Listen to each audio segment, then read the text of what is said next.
ಮೂತ್ರದ ಬಣ್ಣ ಅನ್ನತಕ್ಕಂಥದ್ದನ್ನು ನಿರ್ಣಯ ಮಾಡಲಿಕ್ಕೆ ಒಂದು ವಸ್ತು ಇದೆ, ಅದಕ್ಕೆ ಯೂರೋಕ್ರೋಮ್ ಅಂತ ಹೇಳ್ತಾರೆ. ಯೂರೋಕ್ರೋಮ್ ಹೇಳ್ತಕ್ಕಂಥ ವಸ್ತು ಇರೋದ್ರಿಂದ ಮೂತ್ರ ಹಳದಿ.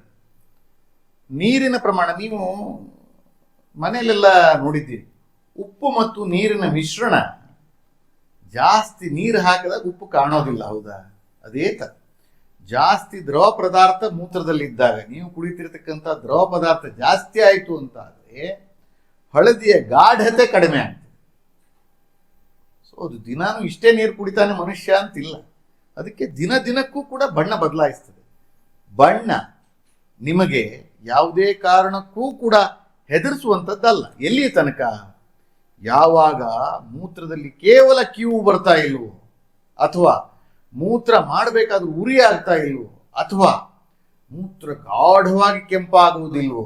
ನೆನಪಿಟ್ಕೊಳ್ಳಿ, ಬೀಟ್ರೂಟ್ ತಿಂದಾಗ ಆಗ್ತದೆ, ಅದರ ಅರ್ಥ ತೊಂದರೆ ಅಂತಲ್ಲ. ಇಂತಹ ಕೆಂಪು ಆಹಾರ, ಗಜ್ಜರಿ, ಬೀಟ್ರೂಟ್ ಇಂತಹ ಆಹಾರವನ್ನು ತಿನ್ನದೆ ನೀವು ಮೂತ್ರ ಕೆಂಪಾಗುವುದಿಲ್ವೋ, ಅಲ್ಲಿ ತನಕ ನೀವು ಬಣ್ಣದ ಬಗ್ಗೆ ಚಿಂತೆ ಮಾಡ್ತಕ್ಕಂಥ ಅವಶ್ಯಕತೆ ಇಲ್ಲ.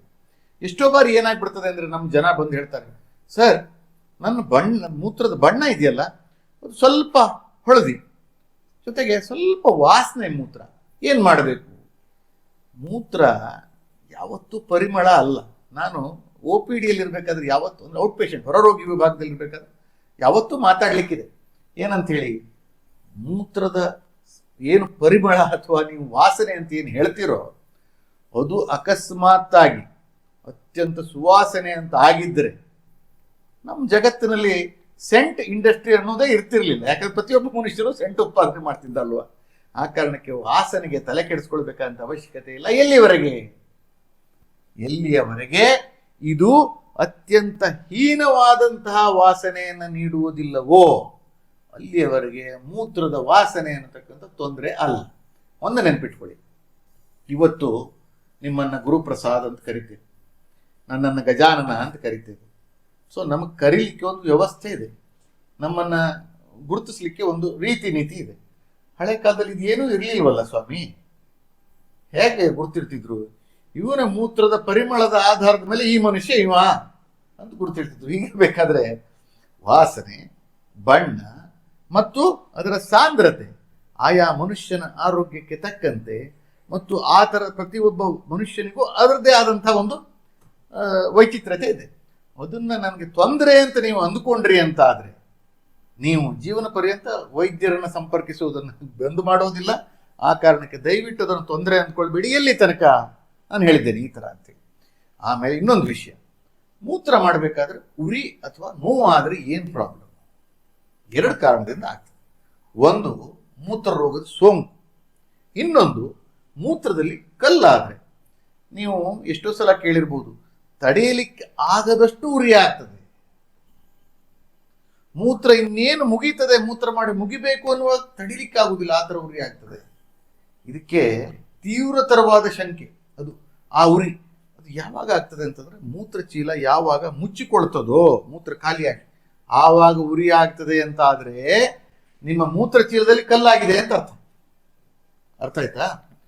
ಇಲ್ಲ, ತಡೆಯಲಾರದಷ್ಟು ಹೊಟ್ಟೆ ನೋವು ಆಗ್ತದೆ, ಮೂತ್ರ ಉರಿ ಆಗ್ತದೆ, ಮೂತ್ರನಾಳದಲ್ಲಿ ಕಲ್ಲು ಅಂತ ಅರ್ಥ. ತಡೆಯಲಾರದಷ್ಟು ಹೊಟ್ಟೆ ನೋವು ಆಗ್ತದೆ, ವಾಂತಿ ಬಂದ ಹಂಗಾಗ್ತದೆ, ವಾಂತಿ ಬರುವುದಿಲ್ಲ, ಆವಾಗ ಮೂತ್ರ ಜನಕಾಂಗ ಅಥವಾ ಮೂತ್ರ ಪಿಂಡ ಇಲ್ಲಿದೆ, ಕಿಡ್ನಿ, ಅಲ್ಲಿ ಕಲ್ಲು ಅಂತ ಅರ್ಥ. ಸೊ ಈ ಕಲ್ಲಿನ ಏನು ಬಾಧ್ಯತೆ ಇದೆ, ಬಾಧಕ ಇದೆ, ಆ ಬಾಧಕ ಹೇಳ್ತಕ್ಕಂಥದ್ದು ಪ್ರತಿಯೊಂದು ಸ್ಥಳವನ್ನು ಆಧರಿಸಿ ನಿಮ್ಮ ದೇಹದಲ್ಲಿ ಅದು ಕಾಣಿಸಿಕೊಳ್ತದೆ. ಮತ್ತು ಆ ಬಾಧಕ ಇದ್ದು ಬಂದಂತಹ ಯಾವುದೇ ಮೂತ್ರದ ತೊಂದರೆ ಪರಿಹಾರ ಸಾಧ್ಯ.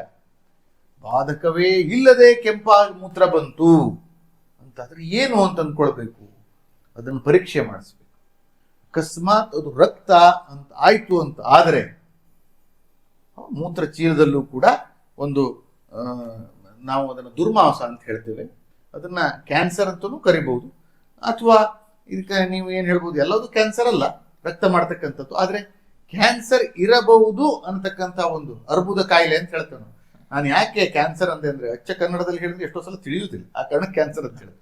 ಅರ್ಬುದ ಇರಬಹುದು ಅಥವಾ ಕ್ಯಾನ್ಸರ್ ಇರಬಹುದು ಹೇಳ್ತಕ್ಕಂಥದ್ದು ನಿಮ್ಗೆ ಅನಿಸ್ಬೇಕು. ಅಂದರೆ ನೋವಿಲ್ಲದೆ ಕೆಂಪಾದ ಮೂತ್ರ ಬಂತು, ನೀವು ಯಾವತ್ತು ಬೀಟ್ರೂಟ್ ಅವತ್ತು ಹಿಂದಿನ ದಿನ ತಿಂದಿಲ್ಲ, ಆಯ್ತಾ, ಕೆಂಪಾದ ಆಹಾರವನ್ನು ತಿಂದಿಲ್ಲ, ಆವಾಗ ಮೂತ್ರ ಕೆಂಪಾಯಿತು ಅಂತ ಆದರೆ ಅದು ನಿಮ್ಮನ್ನು ಎಚ್ಚರಿಸಬೇಕೇ ವಿನಃ, ಎಷ್ಟೋ ಸಲ ನೋಡಿರ್ಬೇಕು ಹೊಟ್ಟೆ ಹಿಡ್ಕೊಂಡು ಬರ್ತಾರೆ, ಆದಷ್ಟು ನೋವು ಸರ್, ಮೂತ್ರದಲ್ಲಿ ಕೆಂಪಾಗ್ತಾ ಇದೆ, ರಕ್ತ ಬರ್ತಾ ಇದೆ, ಅದು ಆ್ಯಕ್ಚುಲಿ ಅದು ಅಮೆನೇಬಲ್ ಟು ಟ್ರೀಟ್ಮೆಂಟ್ ಅಂತ ಹೇಳ್ತೇವೆ. ಅಂದರೆ ನಿಮ್ಮ ಔಷಧಕ್ಕೆ ಕಡಿಮೆ ಆಗ್ತಕ್ಕಂಥ ಲಕ್ಷಣ ಜಾಸ್ತಿ ಇರತಕ್ಕಂಥದ್ದು ನೋವಿನ ಜೊತೆ ರಕ್ತ ಇದ್ದ ಮೂತ್ರದಲ್ಲಿ, ತಿಳಿತಾ?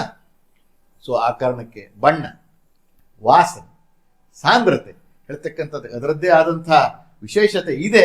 ಆದರೆ ಅದೇ ಮುಖ್ಯವಲ್ಲ, ಹೇಳುವಂಥದ್ದು ಭಾಳ ಇಂಪಾರ್ಟೆಂಟ್.